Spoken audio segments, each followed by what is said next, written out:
برادران محترم، بزرگوں اور بھائیوں، اللہ کے نبی صلی اللہ علیہ وسلم نے ارشاد فرمایا کہ یا تو تم عالم بن جاؤ یا متعلم بن جاؤ، یعنی پڑھنے والا بن جاؤ، او مستمعن، یا پھر تم سننے والا بن جاؤ، او محب لکم، یا پھر تم علماء سے محبت کرنے والا، ان کی صحبت اختیار کرنے والا بن جاؤ۔ اللہ کے رسول صلی اللہ علیہ وسلم نے ایک جگہ ارشاد فرمایا کہ علماء یہ امتی کا انبیاء بنی اسرائیل، میری امت کے علماء یہ بنو اسرائیل کے علماء کے بنی اسرائیل کے انبیاء کے مانند ہیں۔ میری امت کے علماء بنی اسرائیل کے انبیاء کے مانند ہیں۔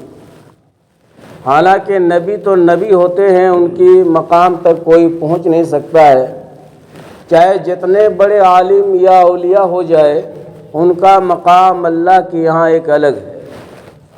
مگر اس حدیث مبارکہ کا منشا یہ ہے، اللہ کے رسول صلی اللہ علیہ وسلم نے ارشاد فرمایا کہ میری امتی کے جو علماء ہیں ان کا مقام اور مرتبہ قریب قریب بنی اسرائیل، موسیٰ اور حضرت عیسیٰ علیہ السلام کی امتی کو بنی اسرائیل کہا جاتا ہے۔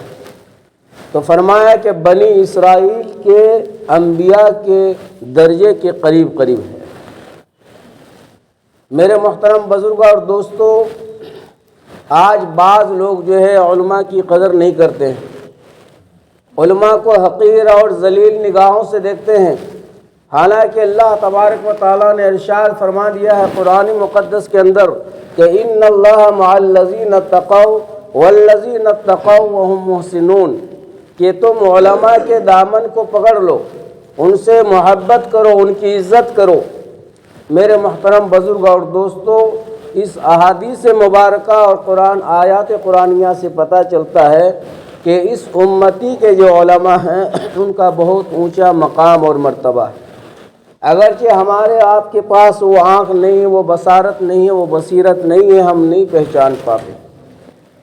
حضرت مولانا مفتی احسان صاحب دامت برکاتہم العالیہ، یہ دارالعلوم وقف دیوبند کے ایک بہت بڑے مفتی ہے، انہوں نے ایک واقعہ نقل کرتے ہوئے ارشاد فرمایا کہ ایک اللہ والے نے خواب دیکھا کہ ایک بہت بڑا جلسہ نما مجلس وہاں پر قائم ہے، اسٹیج بنی ہوئی ہے، بہترین کرسی اس میں لگے ہوئے ہیں، اور اس اسٹیج پر ہمارے آقا جناب محمد عربی صلی اللہ علیہ وسلم تشریف فرما ہے۔ اس اسٹیج کے اوپر کرسی پر نبی اکرم صلی اللہ علیہ وسلم بیٹھے ہوئے ہیں، اور ٹھیک ان کے بغل میں حضرت موسیٰ علیہ السلام کھڑے تشریف فرما ہے۔ یہ موسیٰ علیہ السلام وہ نبی ہے جن کی پرورش اللہ تبارک و تعالیٰ نے ایک جابر اور ظالم حکمراں کے گھر میں فرمائی تھی، جس نبی کے لیے، جس بچے کے لیے فرعون نے ہزاروں سینکڑوں بچوں کو قتل کروایا تھا، مگر خدا کی قدرت کا کرشمہ عجیب ہے کہ جس کے خوف سے فرعون نے ہزاروں بچوں کو قتل کرایا، اسی کے گود میں ان کو جو ہے پرورش کروایا۔ یہ وہ موسیٰ ہے جن کی مزاج کے اندر اللہ تبارک و تعالیٰ نے سختی رکھی، جیسے حضرت عمر رضی اللہ تعالیٰ عنہ صحابی میں سب سے سخت مزاج والے صحابی تھے، حضرت عمر کو دیکھ کر شیطان بھی بھاگ جاتا تھا۔ تو اسی طریقے سے نبیوں میں سب سے سخت مزاج والے حضرت موسیٰ علیہ السلام کی ذات گرامی ہے۔ وہ اللہ والے اپنے واقعہ، اپنے خواب کا ذکر کرتے ہیں، بیان کرتے ہیں کہ میں نے خواب دیکھا کہ ایک میدان ہے بہت بڑا، اس میں جو ہے اسٹیج بنی ہوئی ہے، اور بغل میں جو ہے موسیٰ علیہ السلام کھڑا تشریف فرما ہے حضور صلی اللہ علیہ وسلم کے بغل میں، اور نیچے میں پورے مجمع میں جو ہے علماء کی بہت بڑی تعداد ہے، اس میں بڑے بڑے علماء شریک ہیں، بڑے بڑے مفتیان کرام موجود ہیں، بڑے بڑے حفاظ اور قراء وہاں پر موجود ہیں۔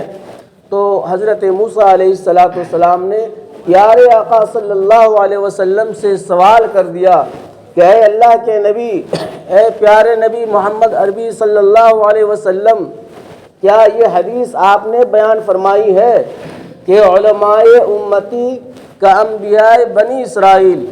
اللہ کے نبی صلی اللہ علیہ وسلم نے ارشاد فرمایا کہ ہاں بے شک یہ حدیث میں نے ہی بیان کی ہے کہ میری امتی کا علماء بنی اسرائیل کے انبیاء کے مانند ہیں۔ یہ حدیث میں نے ہی بتائی ہے اپنی امتی کو۔ تو موسیٰ علیہ السلام نے حضور اکرم صلی اللہ علیہ وسلم سے سوال کیا کہ یا رسول اللہ صلی اللہ علیہ وسلم، آپ ہمارے بھی نبی ہیں، آپ سید الانبیاء ہیں، اگر آپ کی اجازت ہو تو میں آپ کی امتی کے علماء کا کچھ امتحان لے لوں۔ وہ جو مجمع میں سارے بیٹھے ہوئے تھے وہ سارے علماء تھے۔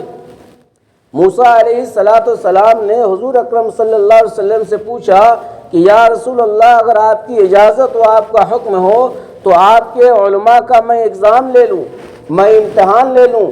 جب آپ نے اتنی بڑی فضیلت بیان کر دی، اتنا مقام اور اونچا پائے کی فضیلت آپ نے بیان کر دی کہ میری امتی کا علماء بنی اسرائیل کے انبیاء کے مانند ہے، یعنی ہم سب، ہمارے اور عیسیٰ علیہ السلام جو دو نبی گزرے ہیں، ان دونوں کے درجے کے قریب قریب ہیں، تو میں ذرا آپ کی امتی کے علماء کا امتحان لینا چاہتا ہوں۔ نبی اکرم صلی اللہ علیہ وسلم نے جواب ارشاد فرمایا کہ بے شک آپ امتحان لے سکتے ہیں، اگزام لے سکتے ہیں، آزمائش آپ کر سکتے ہیں، آپ سوال اس سے پوچھ سکتے ہیں۔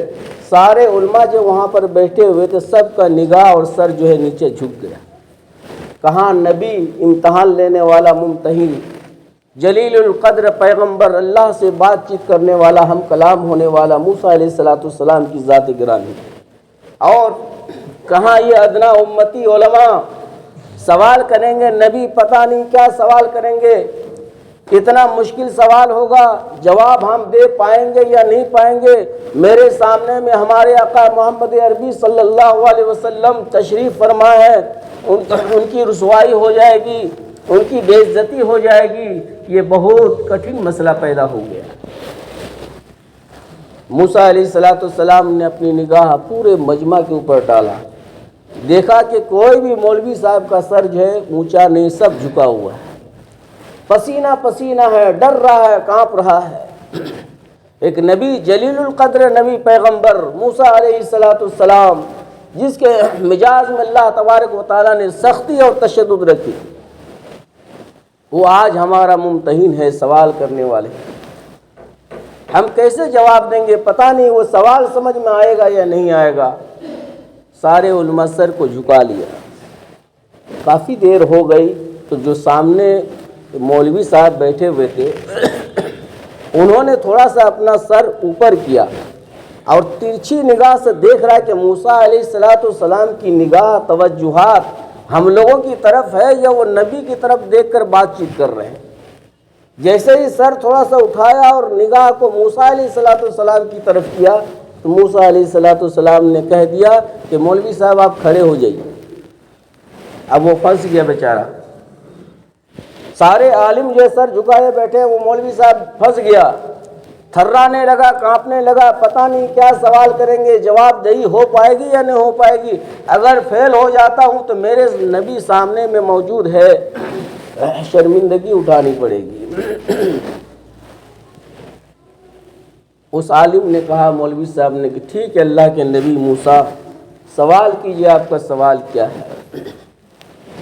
موسیٰ علیہ السلام نے سوال کیا کہ ما اسمک، تمہارا نام کیا ہے؟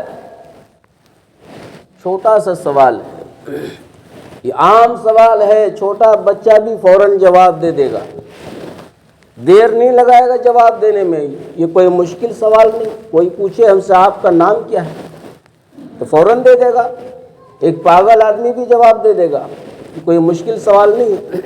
موسیٰ علیہ السلام نے پوچھا اس مولوی صاحب سے، اس عالم سے کہ آپ کا نام کیا؟ ما اسمک، آپ کا نام کیا ہے؟ تو انہوں نے جواب دینا شروع کیا کہ فلاں بن فلاں، فلاں بن فلاں، فلاں بن فلاں، فلاں بن فلاں، فلاں بن فلاں، فلاں بن ابن آدم علیہ الصلاۃ والسلام۔ 2 گھنٹے لگ گئے، اپنے نام سے لے کر آدم علیہ الصلاۃ والسلام کے نام تک پہنچ گیا۔ 2 گھنٹہ لگا۔ سوال کون کر رہے ہیں؟ موسیٰ علیہ الصلاۃ والسلام، جلالی مزاج کے۔ کہنے لگے کہ اے امتی، میں نے تم سے چھوٹا سا سوال کیا تھا، نام پوچھا تھا کہ تمہارا نام کیا ہے، تو تم ایدم سے لے کے آدم تک پہنچ گیا، اتنا دور تک، اور جواب دینے میں 2 گھنٹہ لگا دیا۔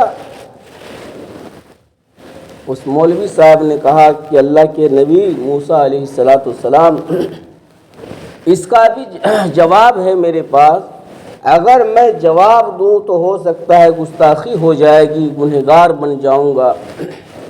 اگر آپ گارنٹی لیتے ہیں کہ میری گستاخی کو معاف کر دیں گے، نہیں پکڑیں گے، تو پھر میں اس بات کا بھی جواب دے دوں کہ میں نے جواب کو اتنا لمبا کیوں کیا۔